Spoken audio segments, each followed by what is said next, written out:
ज्वाला लगी हर एक लोग के लिए इस देश में, क्योंकि पिछले 8 साल से ये जो आज की सरकार है ऐसे कितने कानूनों को बना चुकी है जो समाज के हितों के विपरीत है, नौकरी करने वाले लोगों की, मजदूर के हितों के विपरीत है, व्यापारियों के हितों के विपरीत है और किसानों के भी हितों के विपरीत है।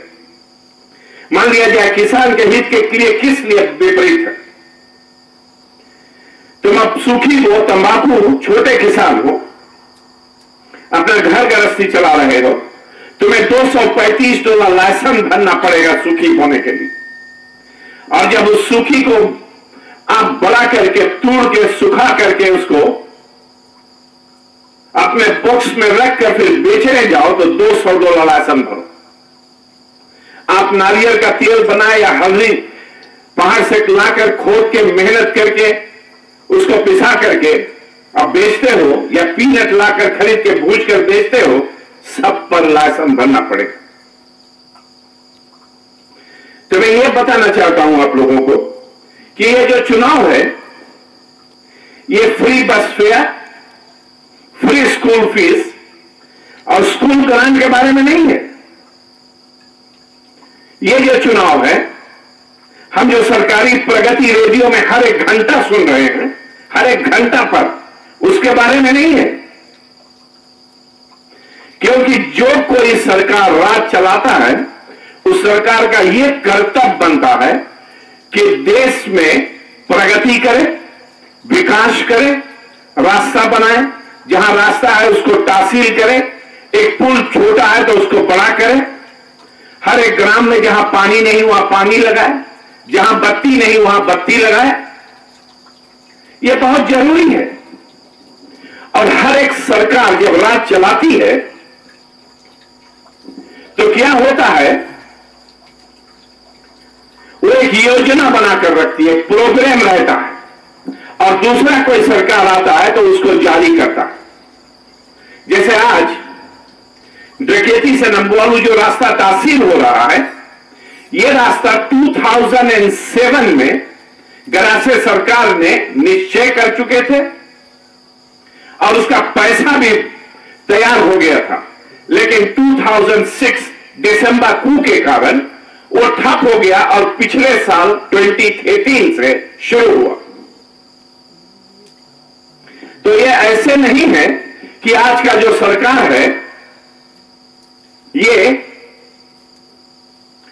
तुम्हें कुछ ज्यादा दे रही है, और फिर ये भी बात है ये अपने जेब से पैसा नहीं लगाती है, तुमसे लेती है। और मैं अभी आपको बताऊंगा कि कैसे तुम्हारे हर एक जेबों से ये सरकार पैसा निकालती है और तुम्हें थोड़ी सी देती है और तुम बहुत खुश हो। सबसे पहले चुनाव क्षेत्र, पहले था चुनाव का अलग अलग क्षेत्र बटा हुआ था, तो बहुत सरल था। एक उम्मीदवार जो है एक कटघरा में, एक इलाके में जाकर कैंपेन करता था, और जब आपको उसके काम पड़े या वो जीत जाए तो आपके सेवा करने में बड़ा सफलता रहता था। लेकिन अब ऐसे है कि जितने उम्मीदवार हैं सब पूरे फीजी के लिए उम्मीदवारी कर रहे हैं। ये ऐसा कानून है, हमने नहीं बनाया, सरकार ने बनाया। दूसरा बात यह है, आप जिस किसी को वोट देना चाहो दो, और तीसरा, किसी भी समाज के लिए पार्लियामेंट में सीट रिजर्व नहीं है।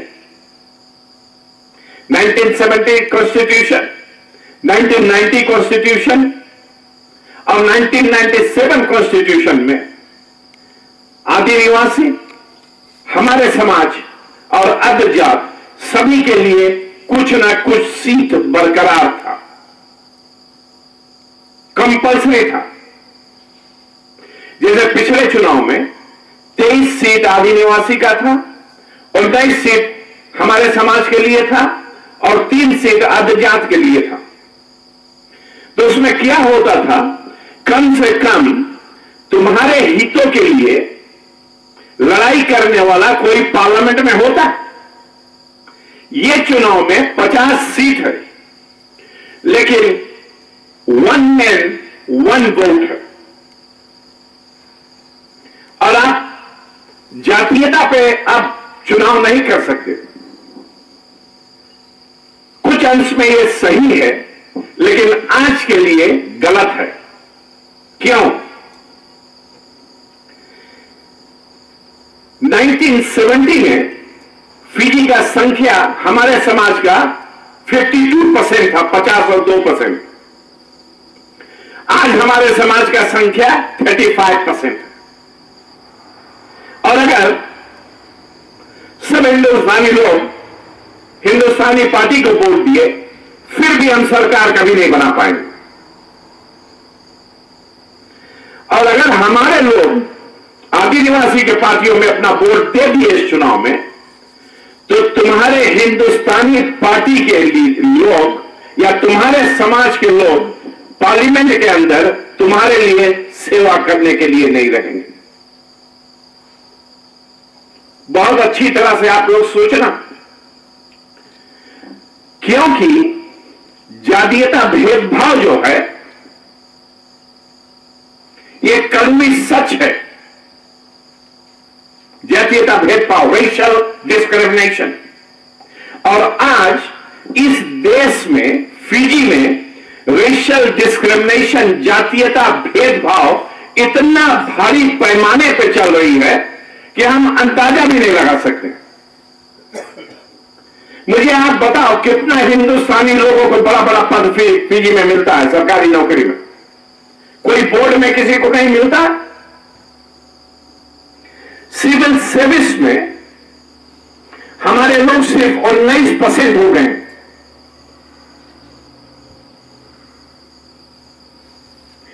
तो ये अच्छी तरह से आप समझो कि ये जो चुनाव है और ये जो विधान है, ये हमारे समाज के हित में बिल्कुल नहीं। मैं जानता हूं आज हमारे समाज में जगह जगह लोग एक गाना गा रहे हैं, फिजी फेस्ट बाइनीमारामा, फिजी फेस्ट बाइनीमारामा, सरकारी प्रगति हो रहा, ये गाना गा रहे हो। लेकिन मैं बताऊं आपको दूसरा बात ये कि बहुत से लोग ये बोलते हैं कि अगर बाइनीमारामा ने 2006 में सत्ता पलटाव नहीं किया होता तो हमारे समाज के लोगों के ऊपर बड़ी भारी दुख होती।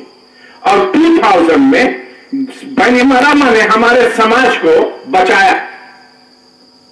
कुछ लोग यहां भी तुम लोग हो गए ये बात बोल रहे हो, सही है कि गलत है? किससे बचाया, कैसे बचाया?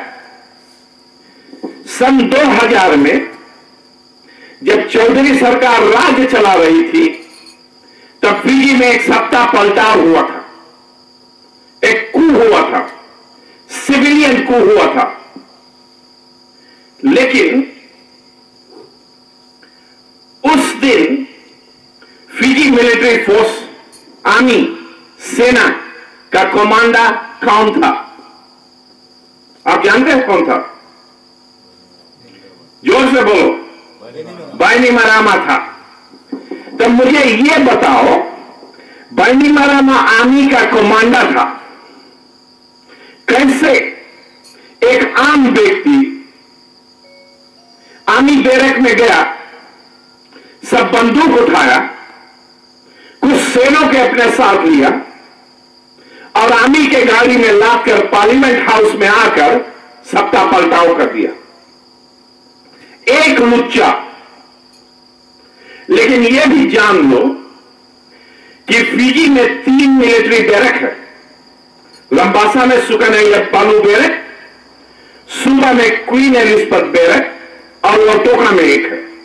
और अगर आप विश्वास नहीं करते हो तो जाओ लंबासा बैरक में कल और वहां देखो, मैक्सिमम सिक्योरिटी है, फेंस लगा है और द्वार पर 2, 3 या 4 सेना बंदूक लेकर तैनात रहते हैं। कोई भी वहां अंदर नहीं हल सकता। तो कैसे जॉर्ज स्पेट वहां अंदर हल गए? मैं सवाल करता हूं, बाइनीमारामा क्या कर रहा था? सूत रहा था? बंदूक लाद रहा था, या पीछे खड़ा होकर अपना मोड़ दूसरा तरफ घुमा लिया और बताया ले जा, चौधरी को हटा दो? ऐसा भी तो हो सकता है ना, क्योंकि थोड़ा देर के लिए अपनी दृष्टि बदलो। यह तो एक लुच्चा जॉर्ज स्पेट था। मान लिया जाए पापुआ न्यू गिनी, चाइना या पाकिस्तान, इजिप्ट या इंडिया, कोई एक देश आकर फिजी में आक्रमण करता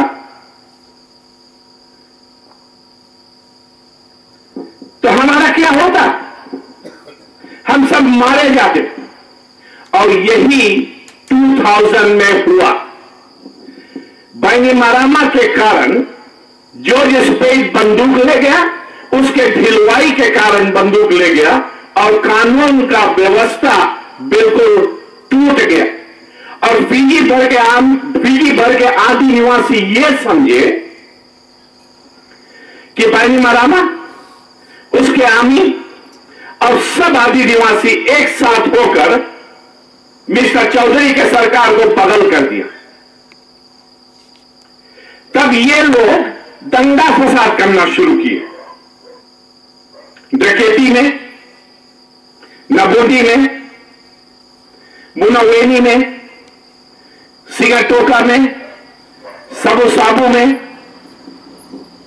और इतना बड़ा हालत खराब हुआ कि हमारे दुख की बात है, कितनी मां बहनी की इज्जत भी लूटी गई, कितने लोगों के घर छूट गए और कितने लोग अपने जमीन जगह छोड़कर जगह जगह और भाग गए। तो मेरे भाइयों, मुझसे यह बताओ आप, क्या यह मुमकिन नहीं है कि बैनीमारामा का पूरा हाथ सत्ता पलटाव 2000 में था? मैं तो पूरे हृदय से विश्वास कर रहा हूं कि उसका पूरा सहयोग था 2000 कू में। और फिर जब कू हुआ तो एक आर्मी कमांडर होने के नाते इसका कर्तव्य यह था कि तत्काल मिलिट्री बैरक से जो भोजन पानी सोल्जर्स के लिए जा रहा था, जो उनका तलब मिल रहा था, जो वहां से बंदूक जा रहा था, इसको बंद कर देना चाहिए था। और जॉर्ज स्पेट को 24 या 40 और 8 घंटा में 24 या 48 आवर्स में पकड़ लेना चाहिए था। लेकिन क्यों 56 दिन लगा उसको पकड़ने में, एक लुच्चा को? तो कैसे तुम्हारा रखवाला बन गया? खुद से ढिलवाई किया, बंदूक चली गई, जब लोगों पर मार हुआ, दुख आई, अंतर्राष्ट्रीय समाज के लोग और फिजी के तमाम एनजीओज और पॉलिटिकल पार्टीज ने जब इसके ऊपर दबाव किया, तब ये जाकर जॉर्ज स्पेट को पकड़ा 56 दिन बाद।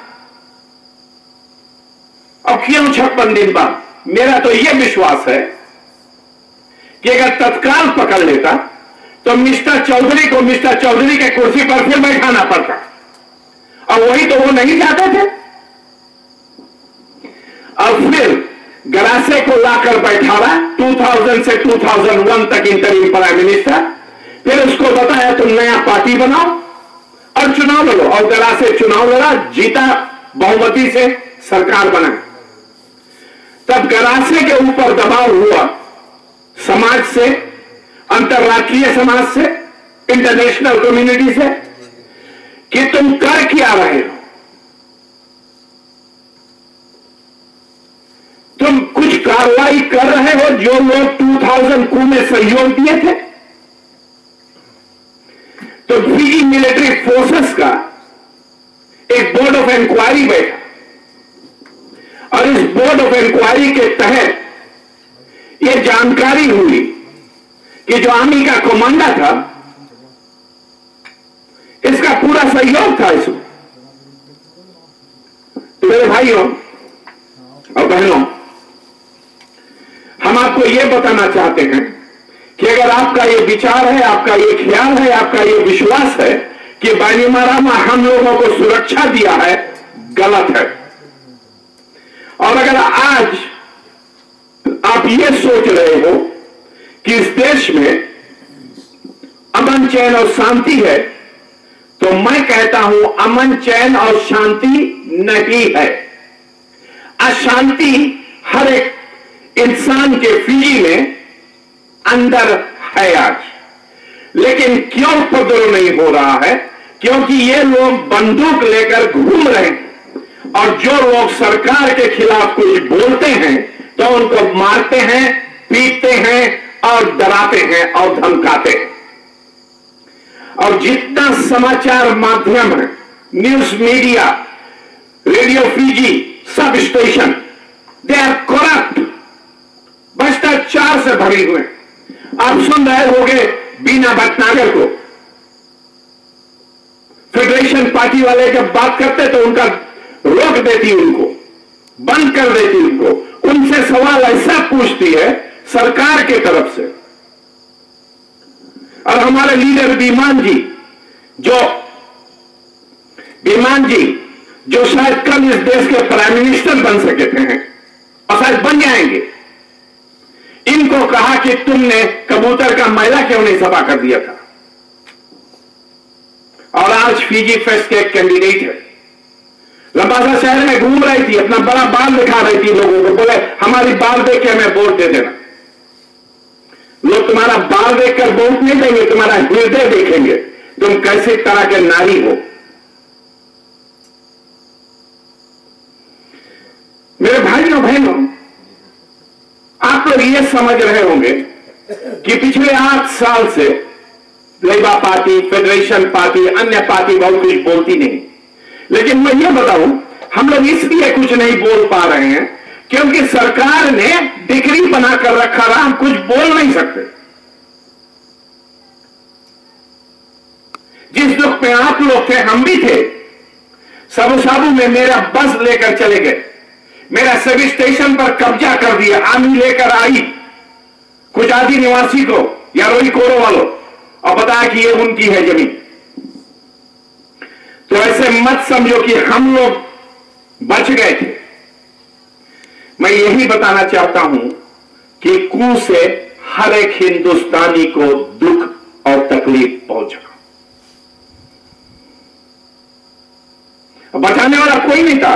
अगर आप स्कूल कमेटी में हो, मंदिर के कमेटी में हो, रास्ते के कमेटी में हो, तो 2006 के बाद में एक डिक्री बनी थी और उस डिक्री के तहत तुम कभी भी कहीं भी सालाना सभा नहीं कर सकते अगर आपके पास परमिशन नहीं। तुम्हें डीओ के ऑफिस से जाकर परमिशन लेना होता था और उसके साथ साथ तुम्हें उसमें लिख के देना पड़ता था कितना बजे तुम्हारा सभा शुरू होगा, कितना बजे खत्म होगा, कितने लोग आएंगे, कितने मोटर गाड़ी आएंगे, तब तुम्हें परमिशन मिलता था। और एक और डिग्री थी कि 4 या 5, 6 लोग इकट्ठा बैठकर किसी घर पर न पी सकते हो न बातचीत। क्या सही है कि नहीं? तो फिर हम लोग कैसे आते? तो मेरे भाइयों बहनों, सबसे पहले मैं ये बताना चाहूंगा, अगर किसी के पास ये नहीं है, गूगल में, इंटरनेट में बोर्ड ऑफ इंक्वायरी RFMF की है और इसमें बहुत जानकारी दी गई है और इन जानकारियों से ये महसूस होता है और ये निश्चय होता है कि बाईमारामा का हाथ 2000 वाला सप्ताह पलटाव में बहुत बड़े रूप से था और 2006 में खुद से सप्ताह पलटाव किया। ये मैं आपके पास छोड़ दूंगा, पढ़ना एक दूसरे को बात कर। दूसरी बात, ये तुम लोगों को, पहला बात, ये तुम लोगों को नहीं बचाया। जो मुसीबत में हम लोग थे, इन्हीं ने हम लोगों को उस मुसीबत में डाला था। 1। दूसरा, ये कहता है कि बहुत प्रगति कर रहा है, यह कहता है कि बस के भाड़ा फ्री किया, स्कूल फीस फ्री किया, ग्रांट फ्री किया। यह इंटरनेशनल कम्युनिटी का एक शर्त है हर एक सरकार से, कॉमनवेल्थ कंट्रीज, कि 2015 तक ऐसे सब देश जैसे फिजी है, स्कूल फीस फ्री हो जाना चाहिए, स्कूल का भाड़ा फ्री हो जाना चाहिए, यानी कि education must be made free. तो सरकार ने कुछ नया काम नहीं किया। और दूसरा, क्यों ये सरकार ने 2013 में ये व्यवस्था लाया? जब ये 2006 में सत्ता पलटाव किए थे तो इतना बात बताया था, एक कि मैं कभी इस देश का प्राइम मिनिस्टर नहीं बनना चाहता हूं, ना कभी चुनाव लड़ूंगा। सही है कि गलत है? बोला था कि नहीं? दूसरा, यह बताया था कि गरा से वेट को 12.5% से 15 करना चाहता, हम 10% करेंगे। बोला था कि नहीं? आप लोगों को याददाश्त है कि नहीं कुछ? तीसरा, यह बताया था कि गोली बिल को हम हटा देंगे। और चौथा, यह बताया था कि I have come to clean up campaign, सफाई करना बहुत मैल है इस देश में। तो पहला 4 बात मैंने बताया, वेट 12.5% से 15 कर दिया, यही कुल। गोली बिल जो है, इसका जो व्यवस्था है पूरे रूप से आज पूरे पैमाने से जारी है। गोली बिल में क्या व्यवस्था था? मछली मारो तो जाओ लाइसेंस भरो, गिरेबल निकालो तो लाइसेंस भरो, केकड़ा मारने जाओ तो लाइसेंस भरो। ये सब लग रहा है कि नहीं? बिली है, बोट है, सब लाइसेंस भरो, लग रहा है कि नहीं? बिली में लाइसेंस लग रहा। तीसरा, यह कहता है कि हम क्लीन अप करवाने आए। कैसा क्लीन अप? शायद आपको मालूम नहीं होगा कि कुछ साल मिस्टर चौधरी जब वहां मिनिस्टर ऑफ फाइनेंस से 2006 को के बाद में सैयद खय्यूम अटॉर्नी जनरल और पैनीमारामा प्राइम मिनिस्टर का जो तलब है, सरकारी ट्रेजरी से नहीं आती थी। सरकार से पैसा उसके मौसी के एक फेम अलीशा वहां जाती थी और वहां से इनको तलब मिलता था। और इन दोनों के तलब मिला $1 मिलियन से ऊपर साल की थी। लेकिन जिस दिन कू किया था, यह बताया था कि जो मिलिट्री में मेरा तलब है उतने ही तलब में मैं काम करूंगा। बोला था कि नहीं? आप लोग सुने थे, पढ़े थे कि नहीं? तो मैं आपको यह बताऊं, इस सरकार में जो भ्रष्टाचार आज है, मेरा 40 और 4 साल 44 ईयर्स में व्यापार में हूं, 1970 से full time. Eastern transport company, हम लोग के बाप दादे की कंपनी थे, उसमें मैं था। विष्णु होल्डिंग्स लिमिटेड में 1974 से और 1987 से प्रमोद एंटरप्राइजेस लिमिटेड में। जितना बड़ा भ्रष्टाचार, करप्शन आज इस देश में सरकार के कारण हो रहा है, मैंने अपने जीवन में कभी नहीं देखा। Never seen this kind of corruption in this country before. तो मैं ये बताना चाहूंगा, बस का भाड़ा कितना? यहां से 60 cents one way, $1.20 a day, $6 a week, $246 a year। अगर आपका एक बेटा यहां से स्कूल शहर जाता है तब 246 मिलता है। $30 बिल्डिंग फंड था, $30 स्कूल फीस था, उस पर भी एडमिशन मिल जाता था। फिर भी 246, 276, 300